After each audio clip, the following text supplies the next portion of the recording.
सांगड़ कुछ ॾींहं अॻु शहदादपुर थाणे जे हद में बेदर्दी सां क़तल थियल नौजवान मोहम्मद हसन महर जे क़ातिलनि जी गिरफ़्तारी लाइ वारस ऐं सिविल सोसाइटी जे अॻुवाणनि गोकलाणी CNG खां प्रेस क्लब सांगड़ ताईं एहतिजाजी रैली कढी। प्रेस क्लब अॻियां धरणो मुज़ाहिरीन पुलिस मथां नारेबाज़ी कंदे चयो त मोहम्मद हसन महर जे क़ातिलनि जी गिरफ़्तारी लाइ गुज़िरियल 10 ॾींहंनि खां असां रोडनि ते आहियूं पर पुलिस कख भञी बीणो न कयो। वधीक हुननि सिंध TV न्यूज़ सां ॻाल्हाईंदे चयो त पुलिस बिल्कुल ख़ामोश लगी पिया ऐं मेन जेके जवाबदार आहिनि उहे सरेआम घुमी रहिया आहिनि ऐं धमकियूं ॾेई रहिया आहिनि त असां ॿिया बि क़तल करे सघूं था। असांखे पुलिस छा करे छो पुलिस खे हुनखे ख़बर आहे पुलिस पैसे जी आहे, पैसो ॾेई बसि SP जे DSP जे SHO हुजे ASP जे केरु हुजे असांजे हमरा खे बेदर्दी सां मारियो वियो आहे, इंसानियत सां हथाड़ कयो वियो आहे, वहशियतपणो थियो आहे ऐं अॼु ताईं क़ातिल गिरफ़्तार न थिया आहिनि। असां गवर्नमेंट पाकिस्तान खां चीफ जस्टिस खां इंसाफ़ जी उमेद था रखूं ऐं असांखे तवक़ा आहे त असांखे इंसाफ़ मिलियो ई आहे।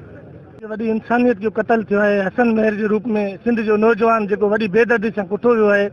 इन लाइ असां अॼु जेके बि सिविल सोसाइटी सियासी समाज अॻवान हुर जमायत सभु अॼु प्रेस क्लब सांगड़ जे अॻियां मौजूदु आहियूं। हसन महर जो जेको क़तल थियो आहे शहदादपुर में उहो हिकिड़ो इंसान जो क़तल न आहे पर पूरी इंसानियत जो क़तल आहे। असांजे दोस्त हसन महर खे जेको क़तल कयो वियो आहे उहो हुनजे सर धड़ खां अलॻि कयो वियो, हथु अलॻि कयो वियो पर शहदादपुर पुलिस जेकी आहे उहो सोनो बमरो जो मुकमल साथ ॾेई रही आहे। छा सिंध पुलिस वॾेरनि जी मोहताज आहे? ज़रूरत उन ॻाल्हि जी आहे त वारसनि खे इंसाफ़ फराहम करे उन्हनि में पियल बेचैनी ख़तमु कई वञे। कैमरामैन टीम सां गॾु अंजुम आफ्ताब, सिंध TV न्यूज़ सांगड़।